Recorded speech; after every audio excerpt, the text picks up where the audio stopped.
and shift the tin setting down so it can actually click in. Because you don't even think about just slamming your foot down. So I couldn't even do that.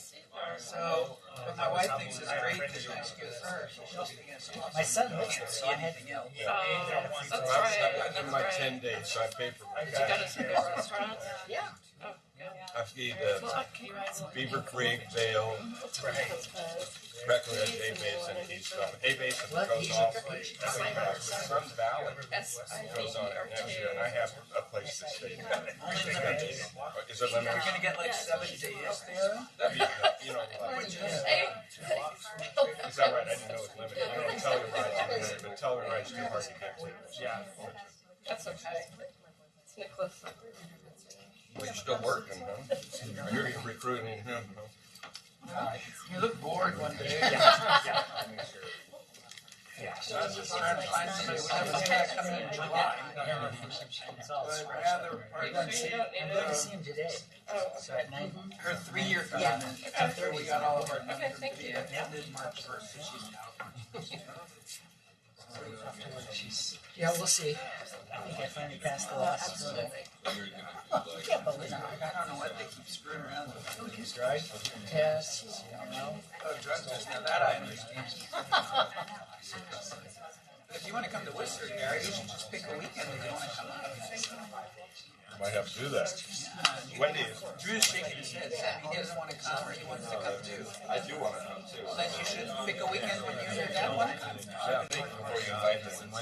Wendy had surgery on her foot, so she can't really. And osteospines removed. You know, it's interesting. He recovered faster from foot surgery than anybody I know. Everybody else is like miserable from months. And Mike's cruising around in 3 weeks on his little scooter. Well, the scooter really made a big deal. He didn't have to use crutches yet. Anyway, so now we have an estimate cast $360. Well, it's 170 Canadian, which is like 130 US. But still, it's free to have an estimate. Right. Well, Stevens Pass, of course, and I don't go there. They raised their prices. Solve their parking costs and do a damn thing. People just pay the $90. I need a PhD to get into this stream. All right, how did you get into this? Let's go ahead and get started. Yes. This other microphone here for a second. So, this is a review of the meeting we just had. In the old days, it was just an informal session. Well, in the old days, these sessions were all informal.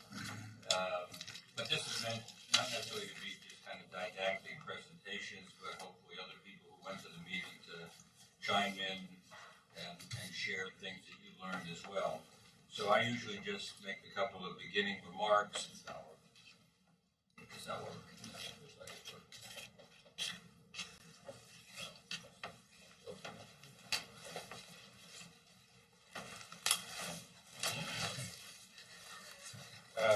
The only two people I know, or the only people I know I can corral for sure to present are the fellows.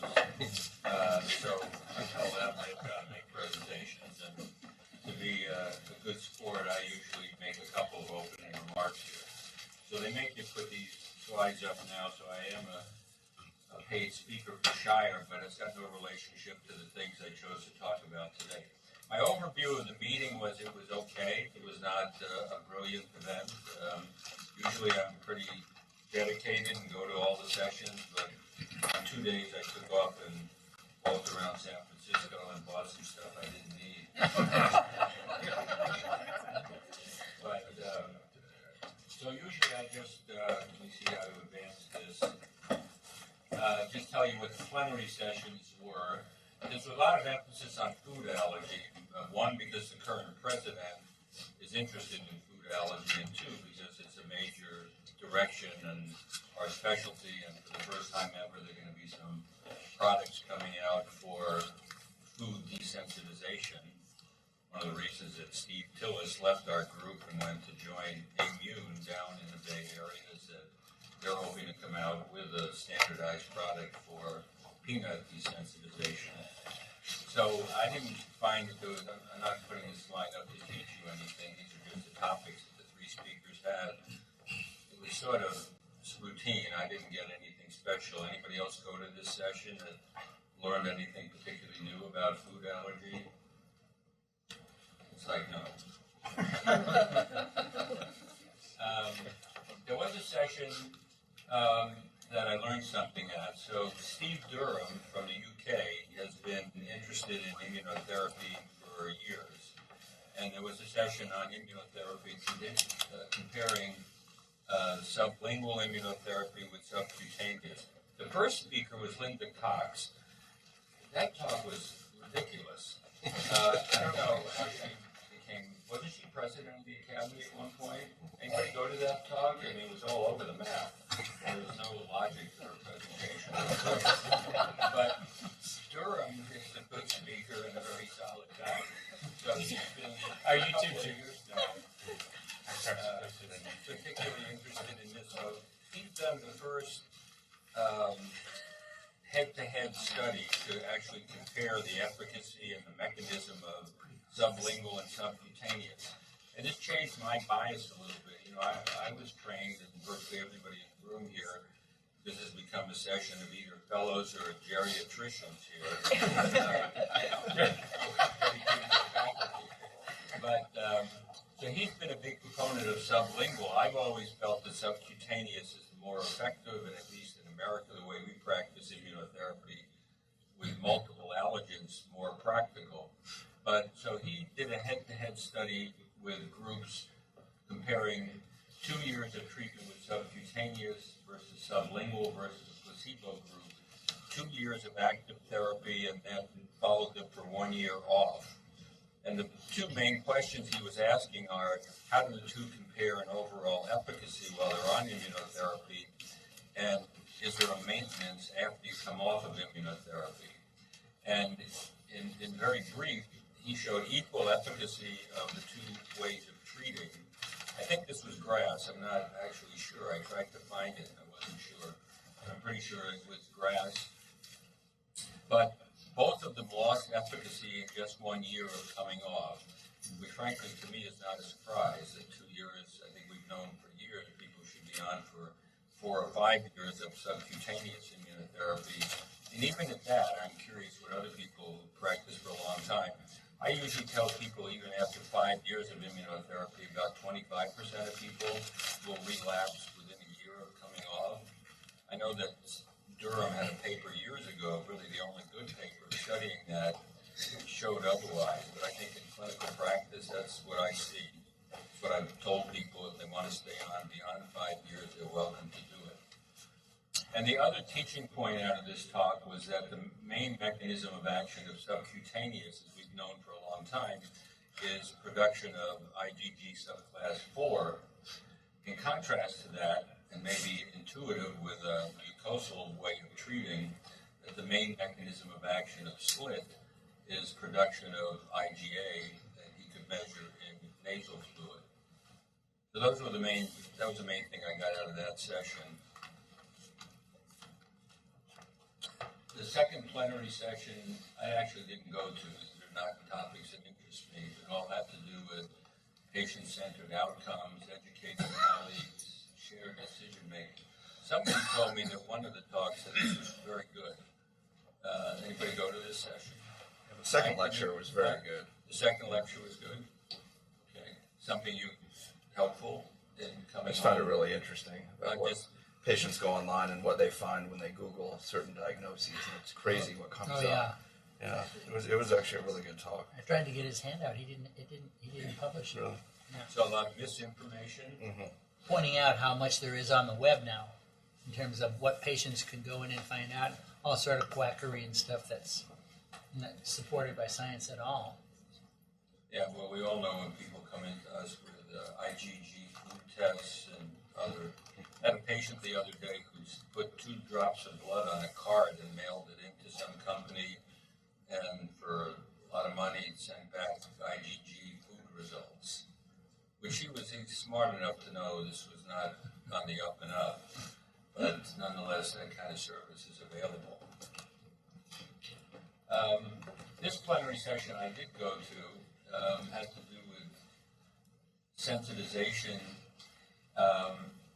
So the first talk was mostly a mouse model of stripping mice and seeing what effect that had on allergic sensitization.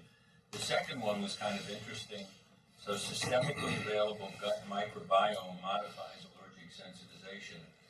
And they showed that it seemed a little simplistic that one organism, which I can't really pronounce, was an organism in human fecal microbiome, and they put it into a mouse model, could block the development of milk allergy in that model through the induction of IL-22. And I knew about nothing about IL-22, so I looked it up. It's made by all kinds of tissues, but it plays apparently a very important role in gut integrity and protecting the gut from bacterial invasion. So the work in this particular study suggested that this one unique bacteria in the human gut microbiome might protect against food sensitization by upregulating IL-22. An interesting scientific model, what it really has to do with. What was the background there? What led him for that single organism to? I can't. I don't remember enough, Bill. I just scribbled down some notes, and this is what I got from it. I can't. Anybody else go to this talk and remember any more details?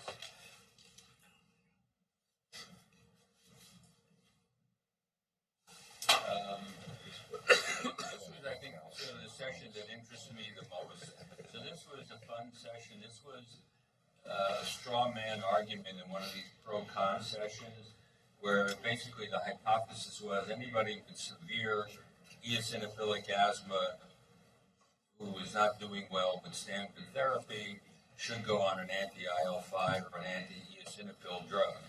And they gave that pro position to Sally Wenzel, who ironically has been a proponent through much of her career for IL-13 and not IL-5. But she had to defend that position. And Casale was given the con position against that. And in my estimation, he won the argument convincingly, in part because he could pick on her and show she had published numerous papers that didn't agree with her position in the first place.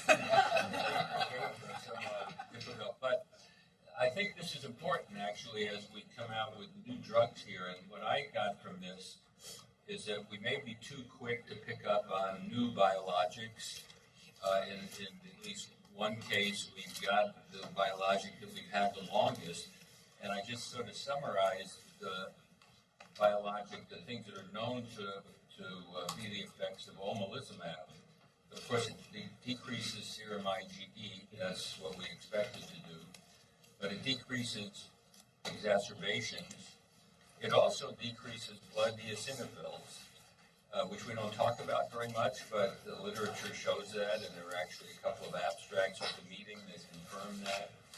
It decreases oral corticosteroid use, and it also decreases the expression of Fc epsilon 1 receptor, probably the way it works in chronic urticaria, which is really expanded the use of omalizumab far beyond its use for asthma. And then this is a new biologic, so this argument about too quick to pick up new doesn't necessarily hold here, but a biologic that's not directly in the anti-IL-5, anti-eosinophil category perhaps also has more biologic activities and may in the long run have more value to us than just anti-IL-5 or anti-eosinophil. So dupilumab also decreases exacerbation, increases FEV1 from what I know better than any of the other comparative biologics, decreases FeNO, can decrease oral corticosteroid dependence as much as 70%, and has very promising results so far for things that the other biologics have not been so successful. It's not approved for this, but for chronic rhinosinusitis with nasal polyps, there are two nice studies supporting dupilumab for that, and looking potentially good for EOE. The other thing, Mike Weiss at the meeting, we were sitting at this session together, and Mike turned to me and said, "Do you know why eosinophils go up when you first put people on dupilumab?" I had no idea. I didn't even know that happened, but it does happen. I didn't know, and I'm not sure anybody knows, but the hypothesis is that it blocks IL-4 and IL-13, but it doesn't block IL-5. And so IL-5 still is important for egress of eosinophils out of the bone marrow. So the assumption is that temporarily at the beginning you increase egress of eosinophils out of the bone marrow. It's not a persistent effect, but early on, that's the reason. Yeah, and the thought it blocks it in movement of the subsequent migration into the tissues, the gut, or So they get stuck in the bloodstream. Yeah. right, and it's a transient effect, and they eventually do go down.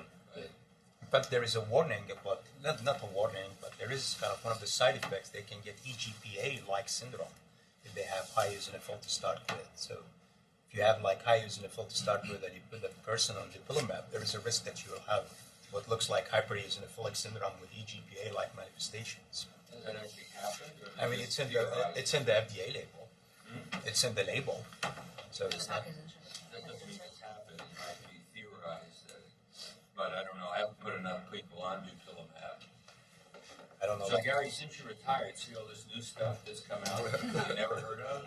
Well, no, I was using Debilumab. Yeah? Yeah, Yeah. I didn't retire that Well, long at ago. that time we just had a great topic dermatitis. So that's all I've got to say. Anybody want to chime in on any of those points before we move on to the fellows' presentation? Bill, do you have any? Was talking about mepolizumab and generalizumab, and in this talk, or is just dupilumab? What was Well, the... Sally didn't talk specifically about, she didn't separate the three of the anti-IL-5, anti-eosinophil drugs. She just sort of take a position why you should put people on it. No, there wasn't much specific comment about individual ones. There were, I mean, we've had that discussion here a couple of times with the, I think there are 3 papers now trying to do statistical analyses of retrospective data to decide which of the anti-IL-5 drugs may be the best, and they all come out with different answers. Curiously, often, whatever company makes the product, their paper seems to favor their product.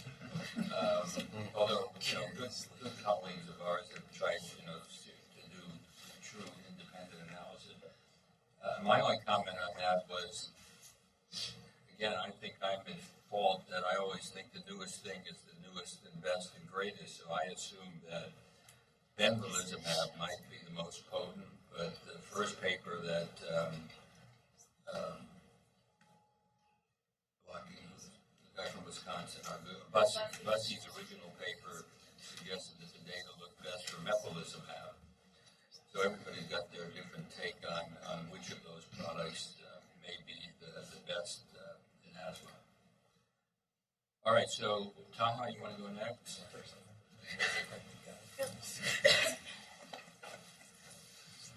Sure, Bill would be.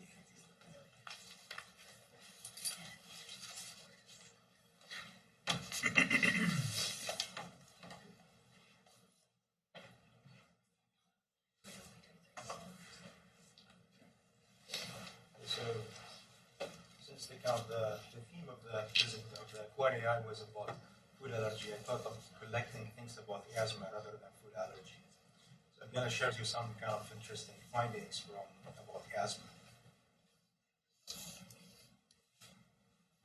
Okay, so I have nothing to disclose here. So let's talk about pathogenesis of asthma. And I'm going to highlight this kind of novel observation which was reported by my co-fellow Jamie. About the co-expressions of type 1 interferon gene as well as type 2 genes in patients with children patients with moderate to severe asthma at the time of viral infection, in particular in the presence of rhinovirus. And I think this is kind of an important observation for kind of several reasons.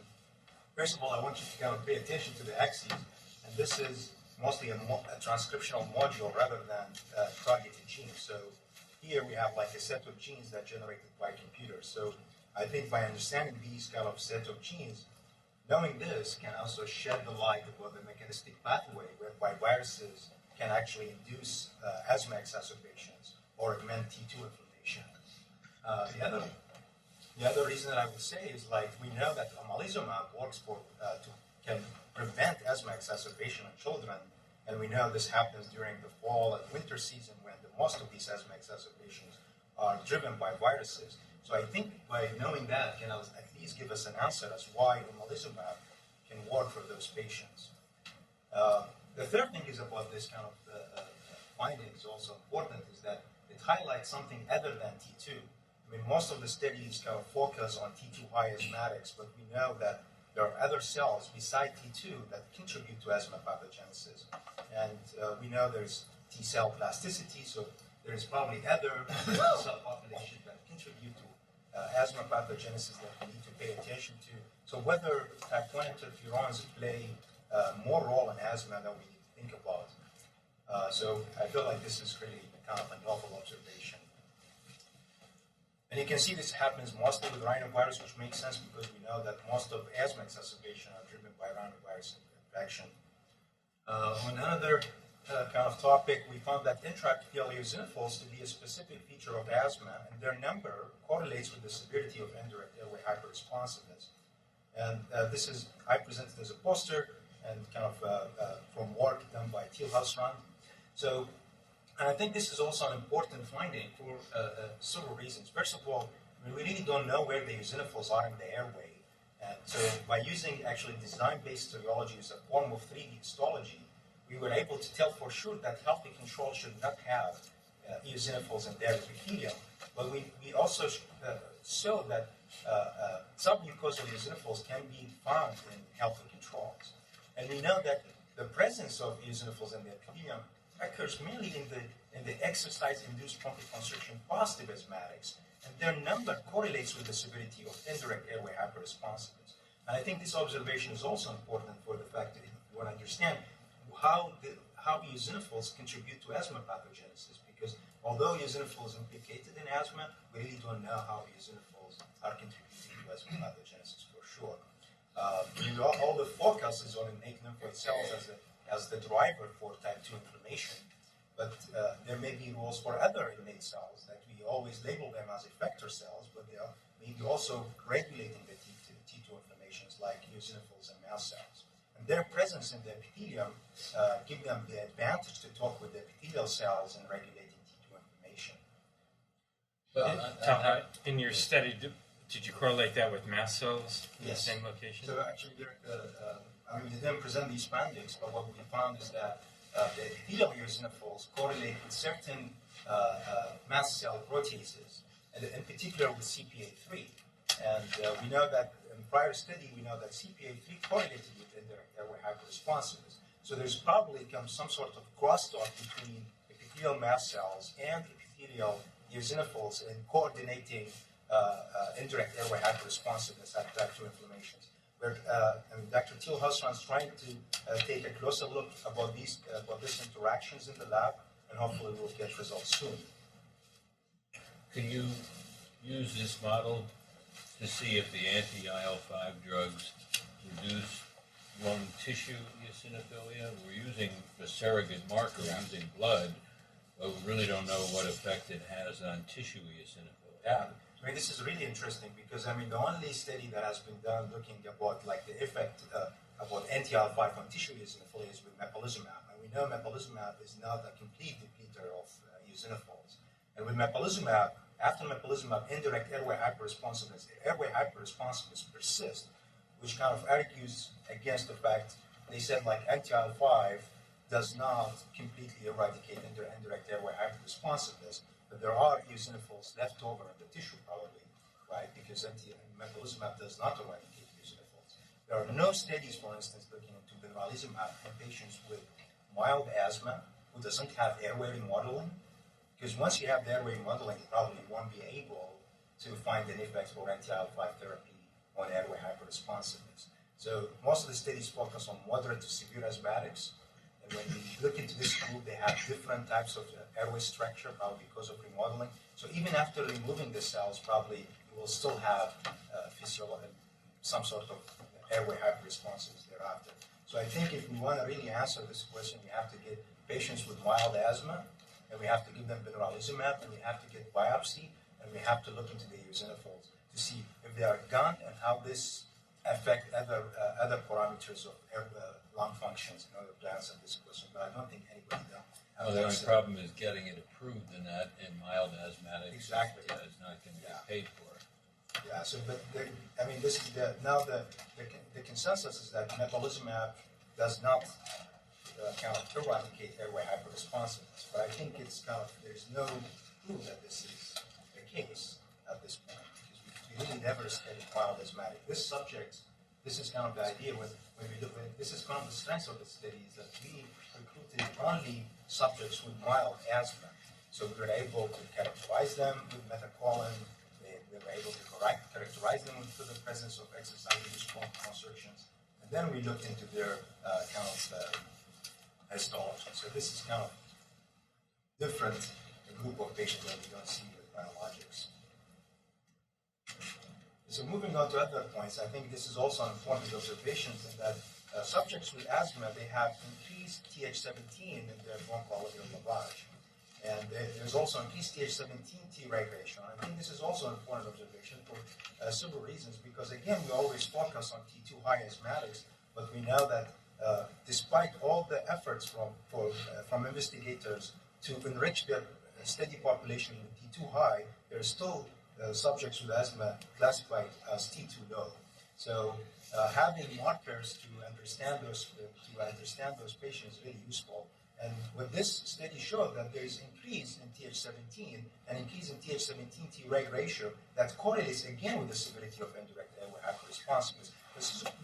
This probably offers a marker for markers for other than T2 in the airway and may be useful, especially in T2 low asthmatics. Are these neutrophilic asthmatics? No, this is just like asthmatics. They didn't specify they're neutrophilic asthmatics. But I have to say, like, because of we know that Th17 play a role, especially in non-eosinophilic asthma. Right. I mean, it's hard to label them as neutrophilic asthma because the definition is not so clear. But they say non-eosinophilic asthma, Th17 play a role. And I think it also plays a role even in T2 high asthmatics because we see Th17 even in T2 high asthmatics. Okay, so let's move something about biomarkers. I think all the knowledge of the pathogens help us to understand some biomarkers. And I'd like to highlight FeNO for several reasons, because I think functional execution of nitric oxide is easy to use, it's available, and not only reflects what eosinophils in the airway, but reflects the activity of inflammations in the airway. So it can really more of a marker of type 2 inflammations in the airway. And we know that although like FeNO correlates with eosinophilic inflammations, anti-IL-5 therapy is not approved based on FeNO. So FeNO does not predict response to anti-IL-5 therapy. But this small case series of 5 patients, they looked into those patients who were started on ruxolitinib and they monitored their FeNO, and their FeNO dropped with the therapy. All those 5 patients responded to ruxolitinib. However, I have to say, they didn't say, well, if they didn't respond, what will happen with their FeNO? Like, they didn't make this association between clinical response because all the 5 patients reported responded to the anti-IL-5 therapy. But I think this needs further attention that we need to find out whether FeNO correlates with response to anti-IL-5 therapy. Also, FeNO is suppressed by dupilumab, as Dr. Altman already highlighted that. And I think this is also important. This is kind of a post-hoc analysis of the Liberty Asthma Quest study, looking into different T2 inflammation marker, and they found that dupilumab suppressed all markers of type 2 inflammation with the exception of blood eosinophilia. Which again, the change in blood eosinophil was only transient. There was a transient increase, but it's not kind of persistent. Again, this need to be correlated with the clinical response. I think it's good to know that FeNO goes down with dupilumab, but we really don't know if it goes down with dupilumab. Does this mean that dupilumab is working, or it just goes down as a bystander? Also, FeNO may be a useful biomarker to monitor future therapeutics. There's now ongoing trials to look into this prostaglandin D2 antagonist, and we know that prostaglandin D2 receptor recruits Th2 cells to the site of allergic inflammation. They also recruit eosinophils to the site of allergic inflammation. So this is a study of 36 patients with mild asthma who were treated with prostaglandin D2 antagonist, and they found that prostaglandin D2 antagonist at least drops the FeNO. They didn't say anything about clinical improvements. Now, moving to treatments, I kind of collected some information. Tiotropium versus leukotriene receptor antagonist. This doesn't make sense, but it seems like based on systematic review, tiotropium offered better improvement in FEV1 over leukotriene receptor antagonist in children and adolescents with asthma, which I found really interesting because we really know why leukotrienes work. And we know why tiotropium works, but it's not so interesting to us because it doesn't involve the immune system. Let me stop you there for a minute. Bill, all these years later, why have we found leukotriene antagonists less helpful than we would hope they should be? Does it help with what? My clinical impression is that leukotriene antagonists have not been as helpful in management of asthma all these years later than we would have hoped them to be clinically. I mean, it's hard. I mean, it's a big body of literature, and I think it's just because new things have come on, people are not as hooked. I mean, it's got a variety of potent effects. I don't know. These are probably not comparative studies. So that I mean, even when, like, Singulair first came on the market, I remember the company, Merck, was it Merck's drug? Yeah. They always suggested that it wasn't a bimodal curve. There weren't responders and non-responders. It was a unimodal curve. But in the real world, when you prescribed the drug, it always looked like 20% of people responded and 80% of people didn't respond. But in some of those early phenotyping, endotyping asthma populations, Zeffler at a national juris, they found there were like 5 different groups of children with asthma. One of them was a leukotriene-driven endotype.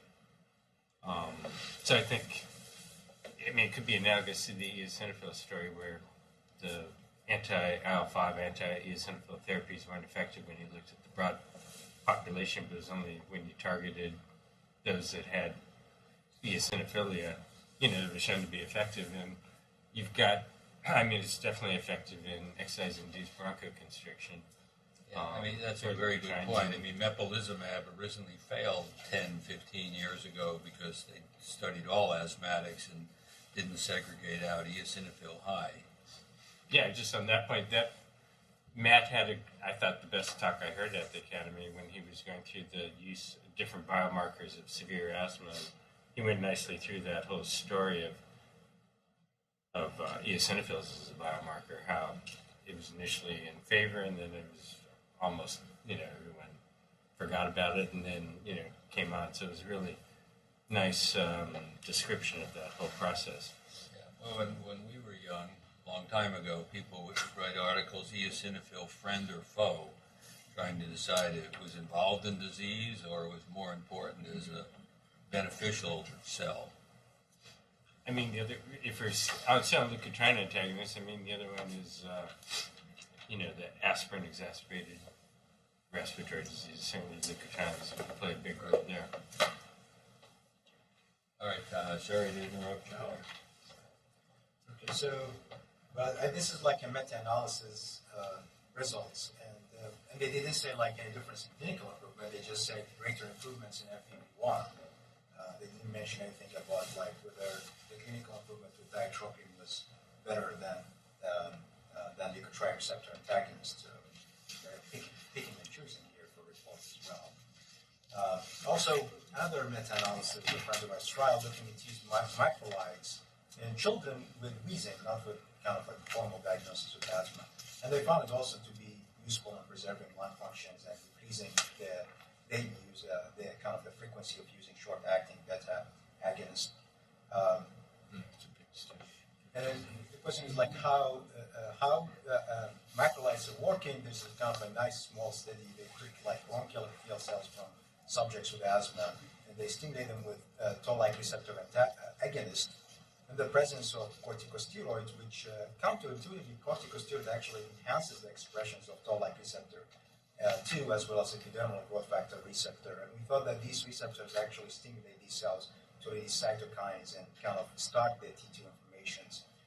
But they found that in the addition of azithromycin to corticosteroids kind of suppressed the expression of these receptors, probably conferring some protective role, and that's why probably azithromycin works for patient preventing asthma exacerbation.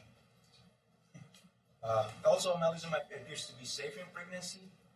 This is kind of results from the Expect Pregnancy Registry, and they kind of took 250 women who received omalizumab during pregnancy, and there was no evidence of increased risk of major congenital anomalies following exposure to omalizumab when they compared them with women with similar severity of asthma.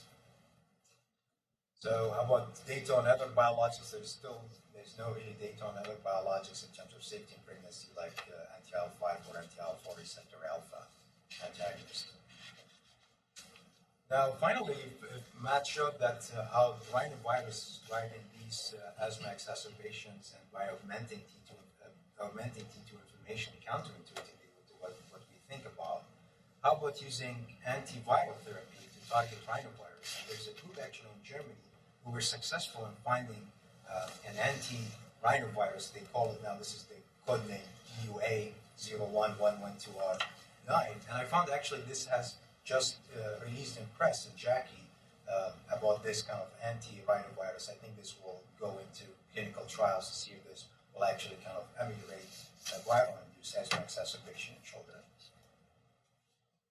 And finally, in terms of education, I mean, the Quad AI was like full of the kind of enhancing educations. They found that Hispanic and Latino, 1 in 5 Hispanic and Latino caregiver of children with asthma, they don't understand what's the role of their asthma medications and what's the triggers for their children's asthma. And I have to say, it's like sometimes we ourselves, we don't know the triggers for asthma, but they assess these kind of areas, and they found that 1 in 5 Hispanic and Latino caregiver was unaware of the role of their children's asthma medications, and also like what's the role of their asthma medication. And this can be the same presentation. Did they look at any other groups besides Latino? Yeah, they looked into, this is kind of, they examined 270 caregiver of children, different races, and they compared, they did like a chi-square between the two, and they found that there is statistically significant higher proportions of Latino who does not understand the role of medications for their children and what the triggers for their asthma. In a study like that, you're going to have to look at other reasons for differences, like education, income level, et cetera, that might make difference between the Yeah, two. they tried to control for like the level of educations, but I think they have only 200 to 270. This was a poster, so I don't think they had enough power to control for everything. I went to the talk version of that, so it was done in Chicago, and it was kind of more, it was a lot more targeted to some of the lower income.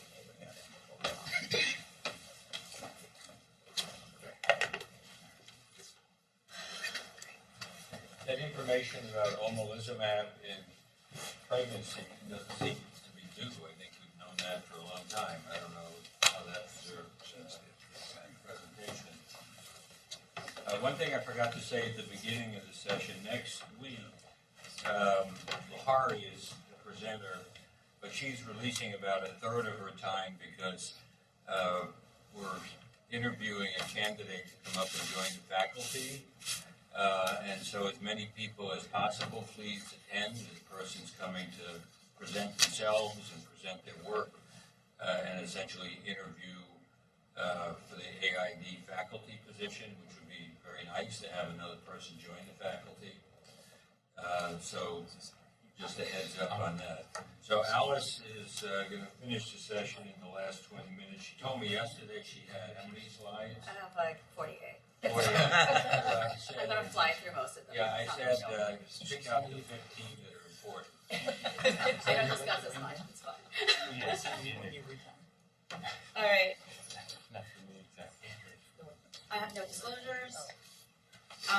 So the reason why, part of the reason why Taha brought up the pregnancy expect trials is because we had gone to one of the fellow and training sessions about pregnancy and liver disease. I'm going to expand a little bit more about what Dr. Schatz talked about.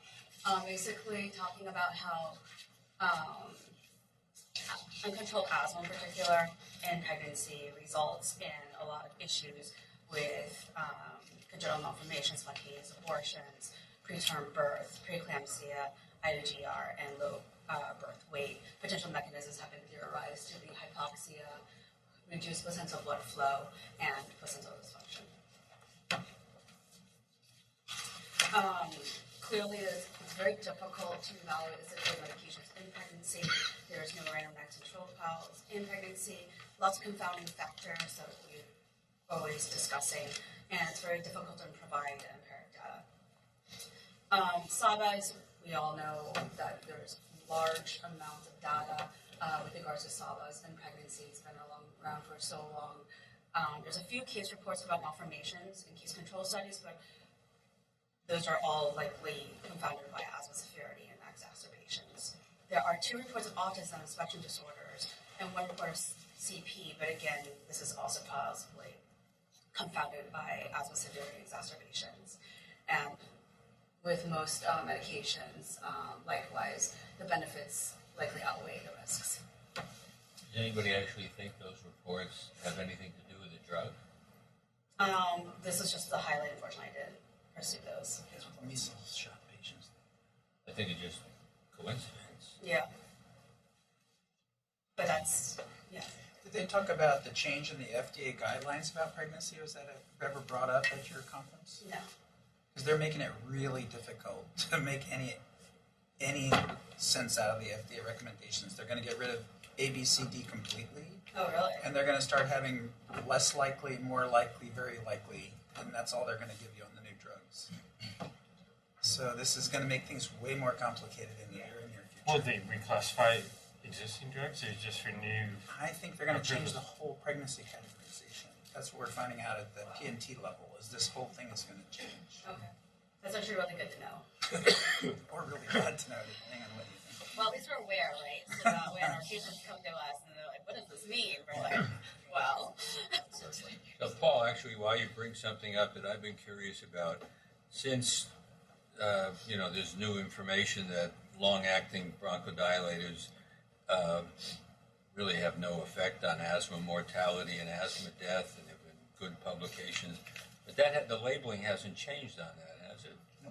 Is it going to change? Does anybody know? I thought they Anybody in removed the the box they warning. did change. They removed the box the warning. black box warning changed. Yeah, but are those words still there? Is that going to change any further? Anybody know? I just know that pregnancy stuff. I don't really know that. Yeah, this isn't pregnancy issue, but Pregnancy stuff is going to get real messy.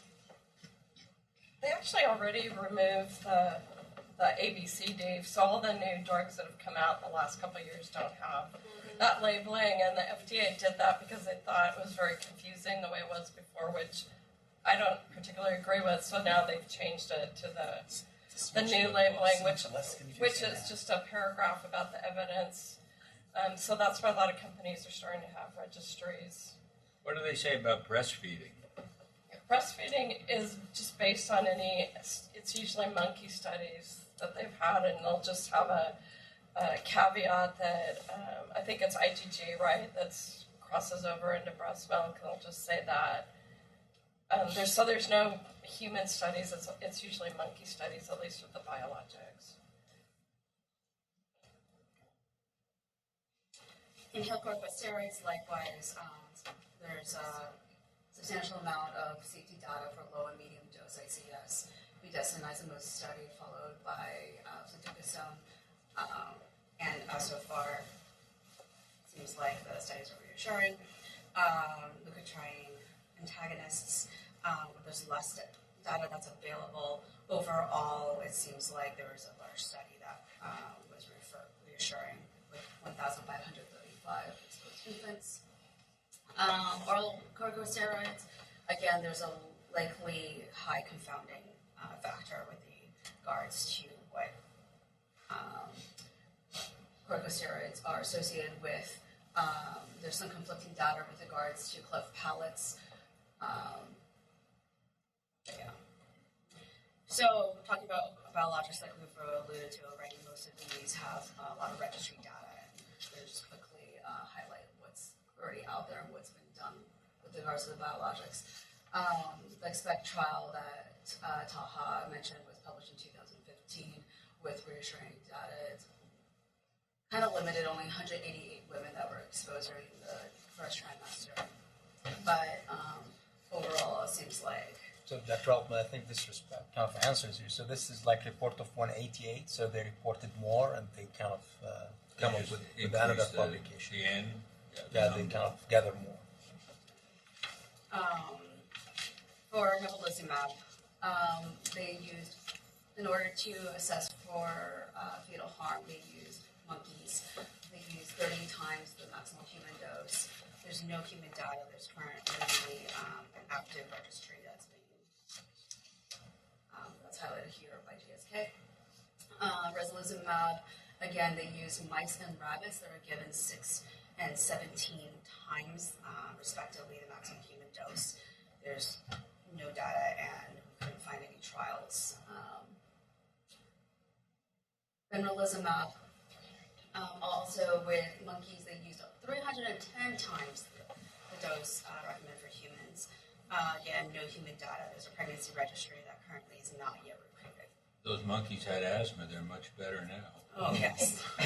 It's a lot of benralizumab. Dupilumab, there's a pregnancy registry that's being recruited for atopic dermatitis. Again, this time these monkeys only got 10 times instead of 310, but it's still significantly more than, yes. There's also a registry that's been started for asthma. Okay, that's there. Okay. Yeah, that's just really recent. Okay, that's probably why we weren't able to find it. No human studies, and there's some case reports, but again, it's kind of hard to say it's coincidental or not. So Michelle Gill gave a great talk about dendritic cell regulation of allergic responses. Basically, plasmacytoid dendritic cells are type 1 interferon-producing cells. They make huge amounts of interferon, type 1 interferon, in response to viruses, on the order of picograms. They largely engage TLR7, TLR9, but primarily TLR7. Unfortunately, as usual, I forgot about the lower right-hand corner, and so I apologize you can't see the bottom half of that figure. So the question was, are PDCs impaired in allergic asthma?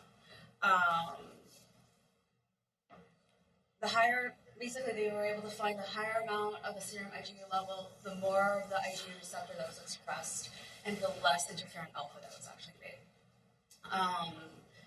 They confirmed this by cross-linking IgE receptors on PDCs and to determine that less interferon alpha was actually being generated. In the PROS study, was the preventative omalizumab or step-up therapy for severe fall exacerbation study. It recruited patients between the age of 6 and 17 at 8 clinical sites. 2 of the sites, they actually took blood samples prior to omalizumab treatment and 12 to 16 weeks following omalizumab initiation. 69 of these patients received omalizumab, 29 received placebo. In both PBMCs and PDCs, omalizumab actually restores interferon generation. Basically, those with the greatest restoration in the omalizumab group had the greatest restoration of interferon production. They really don't know why this is the case. How do they isolate the dendritic cells for study? This is a carryover. Yeah, I think it was by flow. I don't remember which markers they used. I actually went through this paper, I'm sorry. So then they looked at enhanced PDC antiviral responses after omalizumab. So they looked at IgE cross-linking, the effect of IgE cross-linking in the presence of viruses, whether it was rhinovirus or influenza, or compared it against TLR7 agonists, gardimumab. And it induced interferon alpha in both the PBMCs and the peripheral dendritic cells.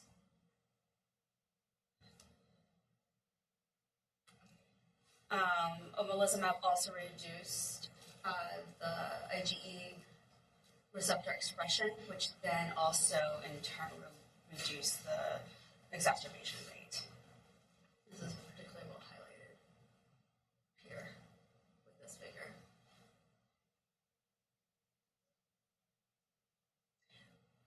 They also looked at IgE cross-linking in monocytes. Evidently inhibits flu-induced maturation and T-cell engagement. There was upregulation by flu and rhinovirus of CD80, CD86, MHC class 1 and MHC class 2. This figure is particularly helpful she mainly focused on CE80 and 86 regulation. Because of this, it actually also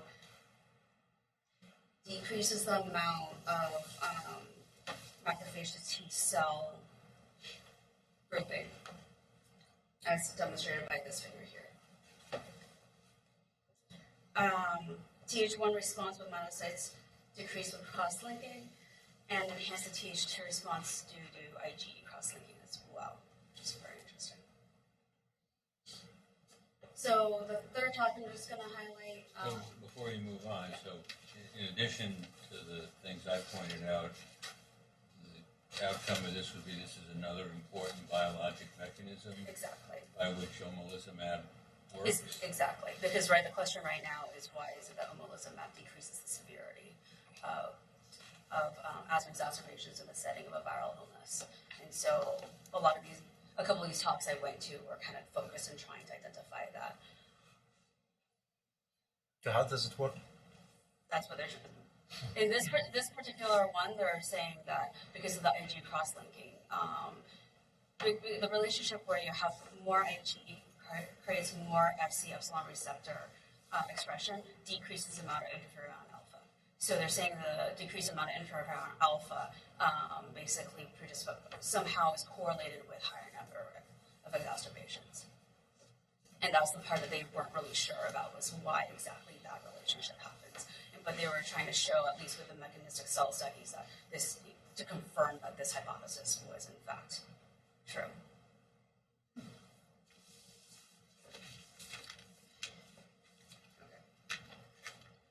Dr. Wombre from Benaroya gave a great talk about epithelial cytokines and allergic inflammation. He tried to cover a lot, so I'll just highlight what he talked about.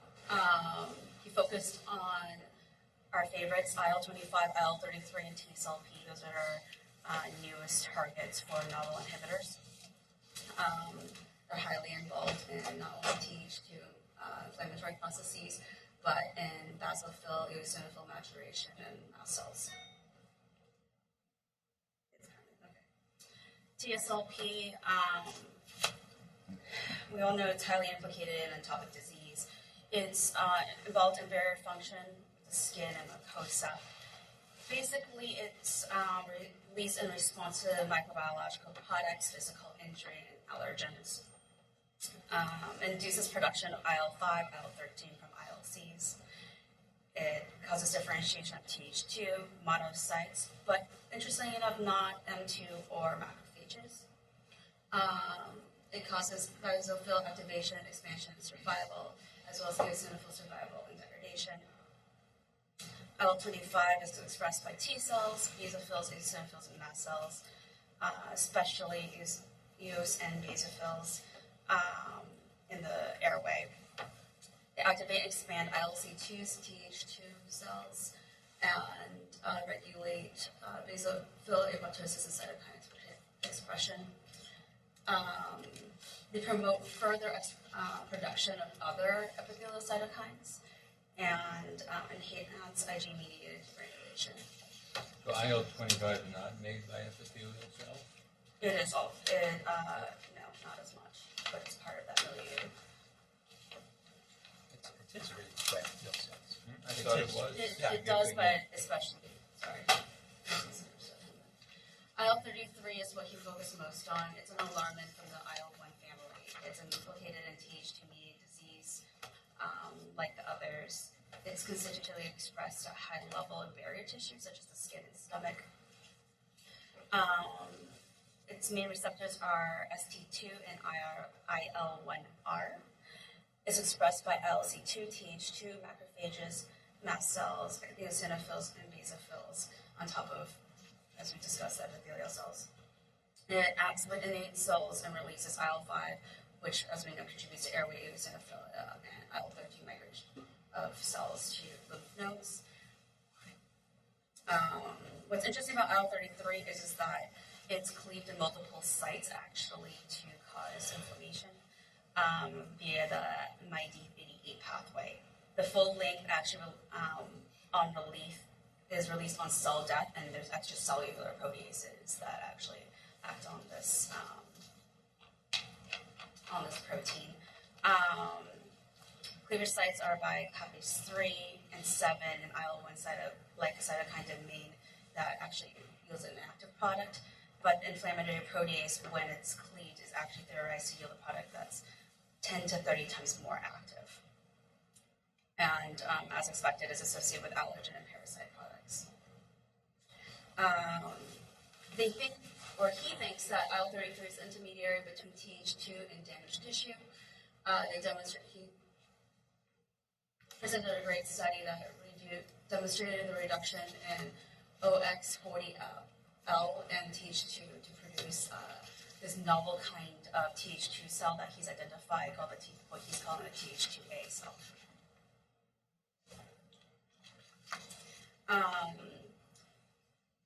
So Th2 selectively expresses IL-33 receptors and IL-25 receptors to contribute to atopic disease. He compared patients with and without peanut allergy. In the non-allergic peanut groups, they did not elicit Th2 response and do not express IL-33 receptors. Terminally differentiated Th2A cells from allergic patients actually lose CD25, Th2 activity, and ST2 expression. They used single cell, and they were able to see that active Th2A cells express Th2, but when it's not activated, the cells actually downregulate ST2 expression. Go back a second. Yeah. So non-allergic, so I presume non-peanut allergic, is the converse true? That allergic patients, peanut allergic patients, IL-33 did affect their cells? Not as much, no, because they don't have the. Allergic patients. In allergic patients, the IL-33, because they actually express the receptor. But in the non-allergic peanut patients, their Th2 cells. So it is the converse. What he's saying is IL-33 does modify the expression in atopic. Right. All right. Right. Sorry. So we're going to run short of time. No, that's fine. Did he come? So I think one of the big issues is with all three of these molecules, people trying to figure out which is the most important one in driving atopic disease, right, and which would be the best target for. Exactly. Did he come to a conclusion on that? No. He basically. Do you have a conclusion? He was trying to sell IL-33. That's what he was pushing. That's what he was pushing for. But didn't they discover TSLP over at Benaroya? That I don't know. They but did, right? It's Amgen, isn't it? Amgen? No, I thought, Bill, isn't TSLP originally described over at Benaroya?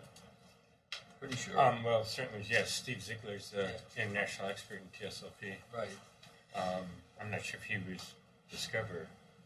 That was, all right, that's what I thought anyway.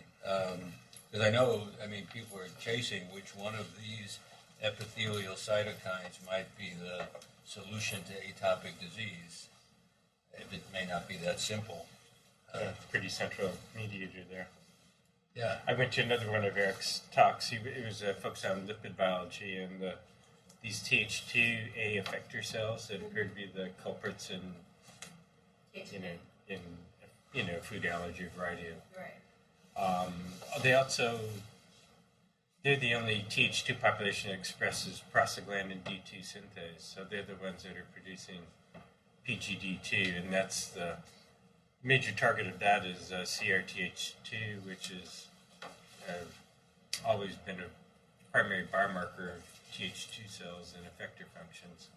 So he didn't in that talk about potential interactions between IL-33 and that, but at least they do appear to be quite unique cells, these Th2A populations. Why are they calling them A? What's that terminology mean? They went, why are they calling them Th2A? A, just active. Active or atopic, yeah. That's the sense I got. I think it's because, I don't know, I think they're expecting more to find too, maybe, I don't know. They need A, B, and C.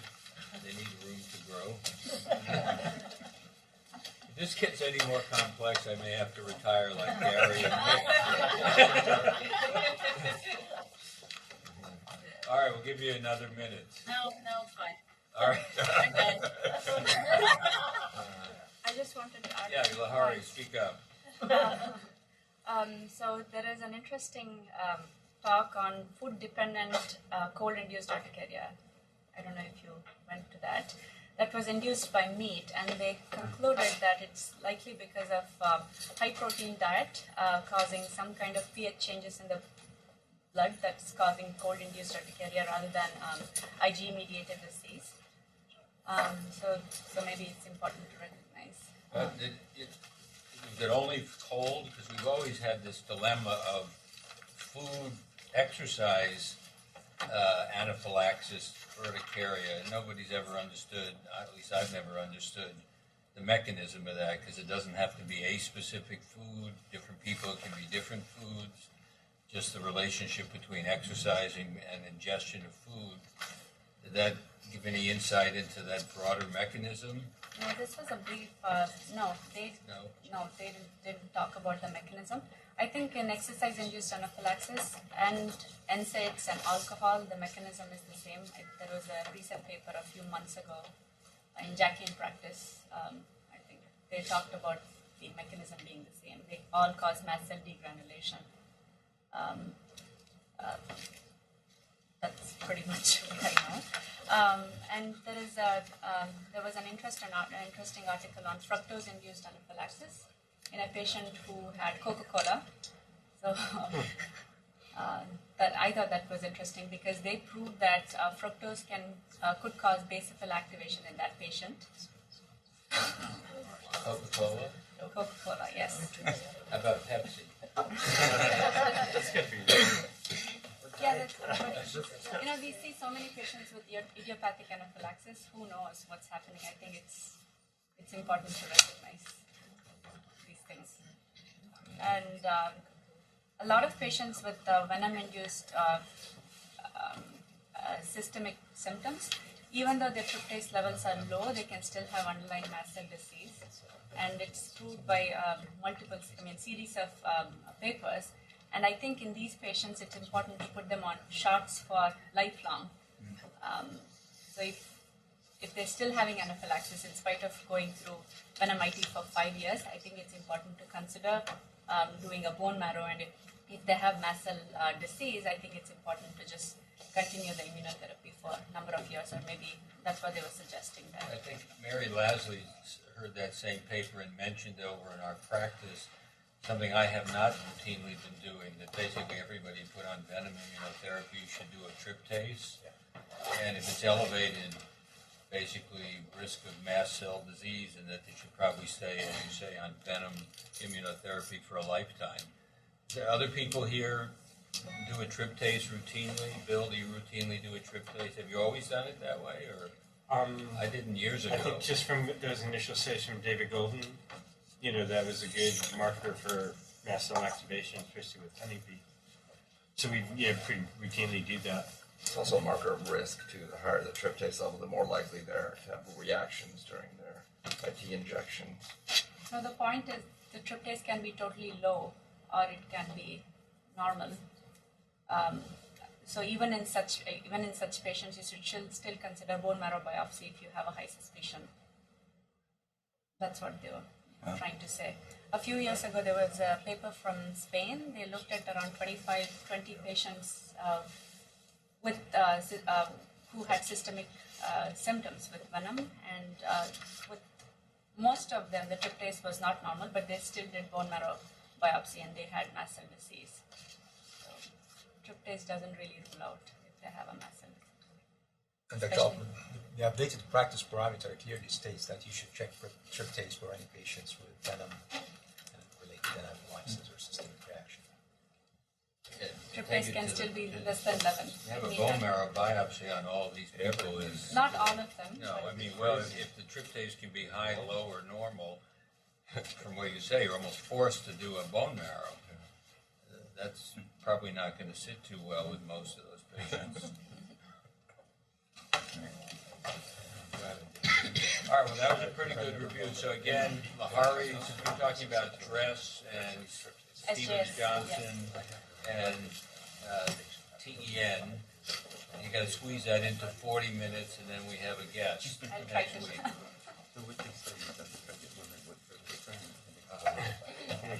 Yeah.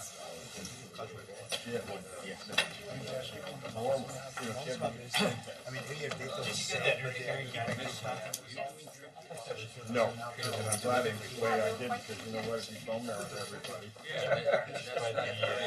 Fortunately, you know what? just kind of